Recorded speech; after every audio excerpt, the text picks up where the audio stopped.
There's nothing more cozy than bringing some farmhouse decor into your home, whether it's a seasonal piece or something that you display year round.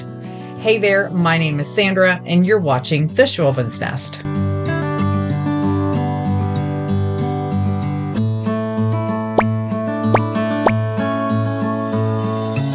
I have been on the hunt for wall pockets lately. I don't know why. I just think they're so pretty.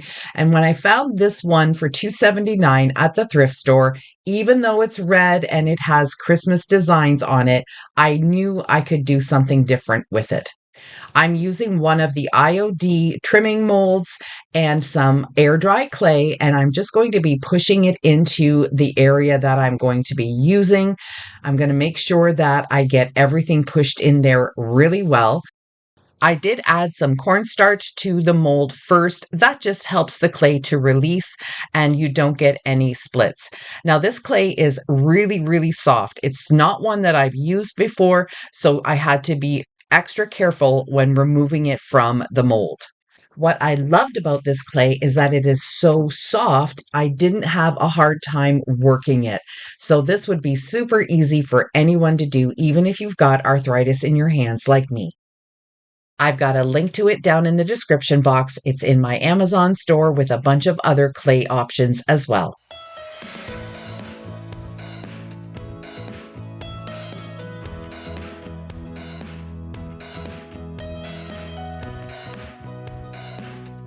I'm using Weldbond glue and I'm going to put quite a bit on the top, actually probably a little bit too much, but I wanted to make sure that all the surface of the tin was covered with glue so the flat surface of the mold would stick completely everywhere.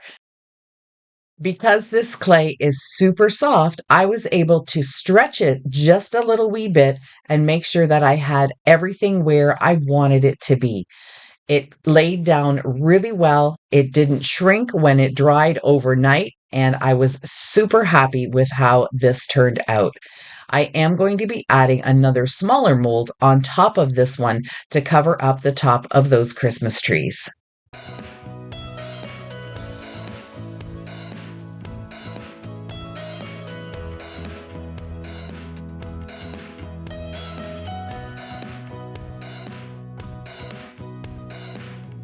My favorite paint to use when I'm spray painting is Rust-Oleum. This is the Painter's Touch 2-in-1. It's paint with a primer, and I really love all the colors that they have available. And to be honest, it is the least expensive spray paint at my hardware store. I'm going to give it one good coat, and then I'm going to come back and touch up any areas where you can still see a little bit of the red poking through. At first thought, I was going to be distressing this. I thought maybe with a little bit of white or gray, maybe even some wax over the clay areas to make them pop. But when I saw the finished look just with the black, it has a slight sheen to it. I fell in love and I decided that I wasn't going to put anything else on here. What I'd like to know is if you were doing this project, would you add anything else to it? Would you distress it? Would you do it a different color? Let me know in the comments. I'd love to know. For a final touch, I added some pool noodles down into the bottom of the tin and some of these florals from Michael's and the dollar stores. And I love this piece. I have not decided where I'm going to hang it yet, but I know it's going to get a special spot really soon. Our hearts beat to the city streets. We began to feel the fire. We rise like tall buildings as the chemicals they take us higher. Cutting boards are one of my favorite things to thrift. I'm always on the lookout for them, but I always make sure that they are a solid wood piece and not that bamboo that you see a lot nowadays. I've made a stain that is going to blend in with that burn mark on here, and that's just going to give it even more character. I'm using a paper towel just to wipe it on, and I'm going to make sure that I go all the way around the edges and the bottom and top as well.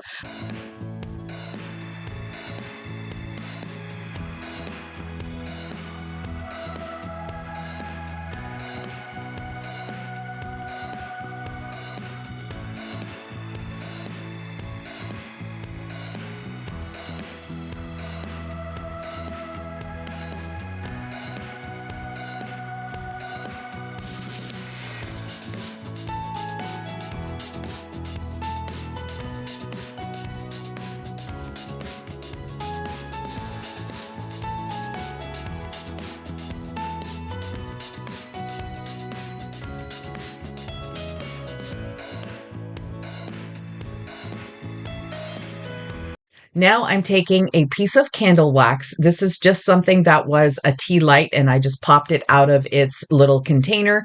I'm rubbing it around all of the edges where I want the paint not to stick. So I am going to be painting this, and then the candle wax won't allow the paint to adhere to the board, which will give me a really rustic, weathered look.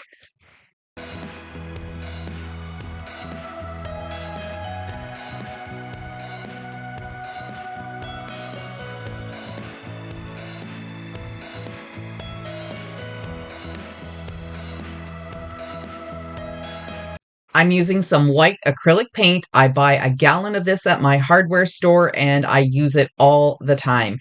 If I wanted to have chalk paint, I would just add a little bit of baking soda, or normally I would just use some talc. But you don't really need it for this project. I'm going over it with one coat and I'm not going to be very thick with it. If some of the wood is already showing through and you see some brush strokes, that will just add to the character of this piece.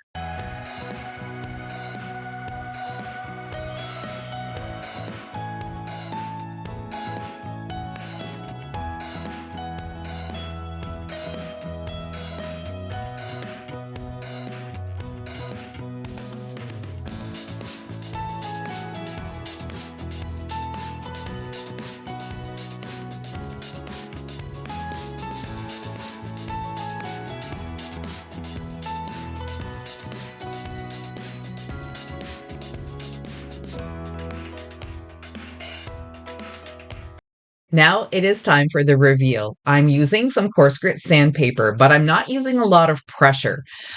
All I'm going to be doing is going over the whole thing, and wherever the wax was, it's going to be pulling that wax up onto the sandpaper to reveal the dark wood underneath.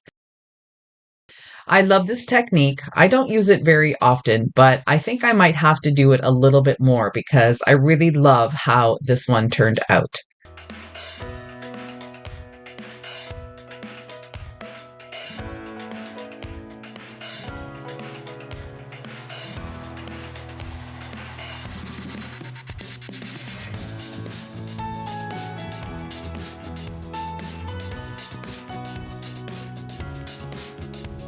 I knew I wanted to put something on this that could hold a little bit of floral. I rummaged through my stash and came across this glass test tube. So I went out to my garage, I grabbed a hose clamp and put it on there just to give it a little bit of a rustic look. And I'm going to use hot glue and my Weldbond glue in combination to make sure that this sticks onto the board really well. I won't be putting anything heavy in here, probably just one sprig of faux greenery, but I wanted to make sure that this test tube would stick and stand the test of time. Once the hot glue dried, I added a little bit more on either side of the glass for a little bit of extra support, and then I added this beautiful spring stem.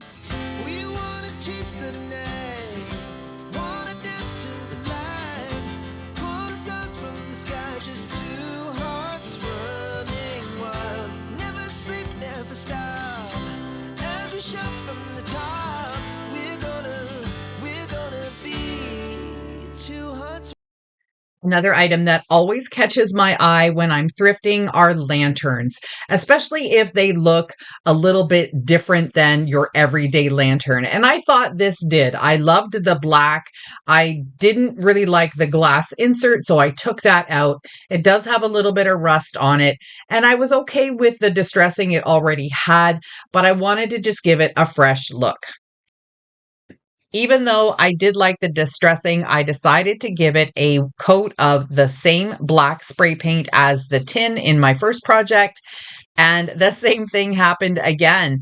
I really loved it being solid black without any distressing. It looked absolutely gorgeous, and I decided that that's how it's going to stay. You could definitely still put a candle in here, especially if you did one of the flameless ones.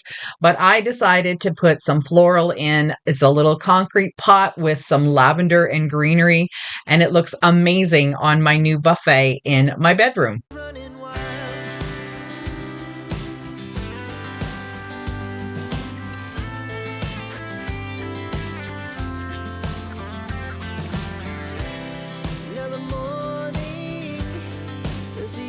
afternoon, we lay awake in bed.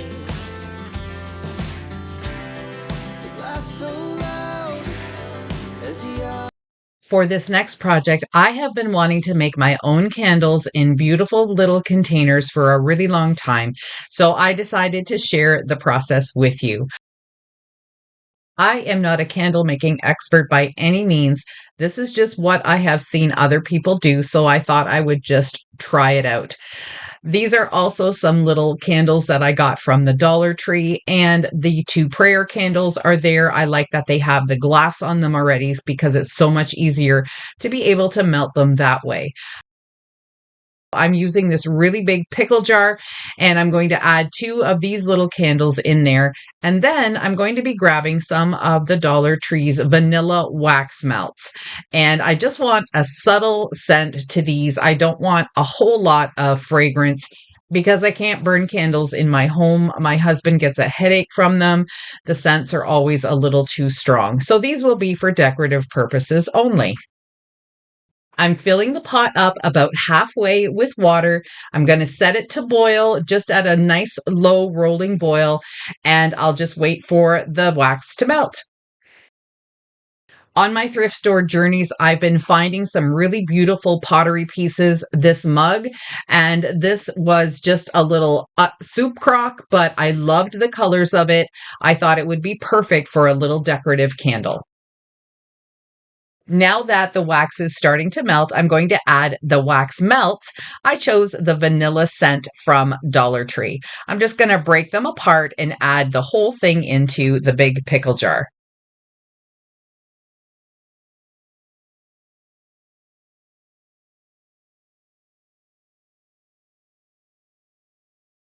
Now that the prayer candles are melted, I'm going to be able to pull out the wick with the little silver piece down at the bottom. I'm laying them out on a paper towel so they stay straight. These are not the strongest or the thickest wicks, so they do tend to bend a little bit more. I think if I was going to be doing this a little bit more often, I would definitely purchase the proper materials to make candles, but for now, these will do fine. The other thing that I like about these prayer candles is that they don't get hot at the top. And the same with the pickle jar. It didn't get hot at the top because it was tall enough. So I was able to just pick these up with my hands and then pour them into the other jar. So I'm taking the 2 prayer candles and I'm going to pour them into the big pickle jar because then that will just blend and mix everything together. For the little soup crock, I'm going to be putting 2 candle wicks in there. So I grabbed one of the long prayer candle ones and I'm dipping the bottom piece into the wax and then setting it into the little pot, and that will hold it in place. I'll do the same thing for the other wick. I'm using a fork to hold on the wicks for the little pot, and I think I'm going to end up using a butter knife for the cup. Again, these aren't the proper tools, but I'm working with what I got. And I am going to be using 2 oven mitts to hold this great big pickle jar because it was a little hot when I poured it out, even though the top part of it was still fairly cool. The trick to getting your candle to fill really nicely is to pour it slowly so the wicks don't move around. You can still adjust them because, of course, it takes a while for the wax to dry, but it's just really important to pour it slowly, and then you won't get any spills either.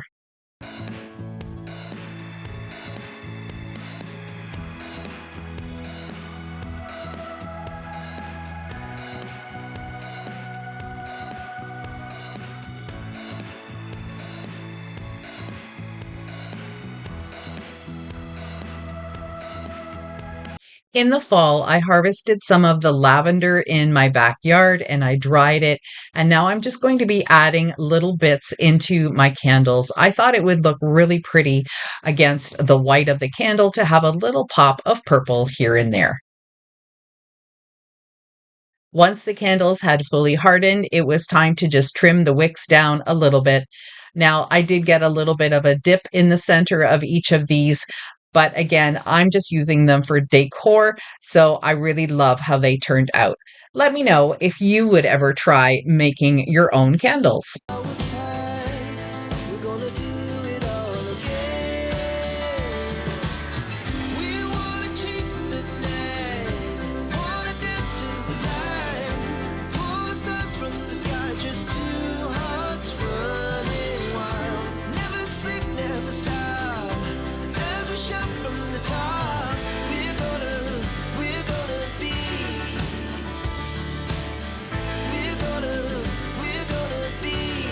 Baskets are also something that I'm looking for at thrift stores, and this one was perfect. It has a beautiful stiff wooden handle.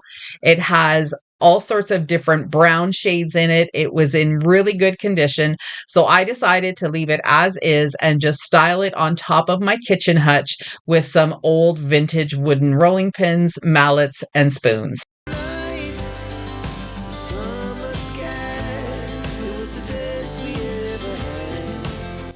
Thank you so much for spending some of your time with me today.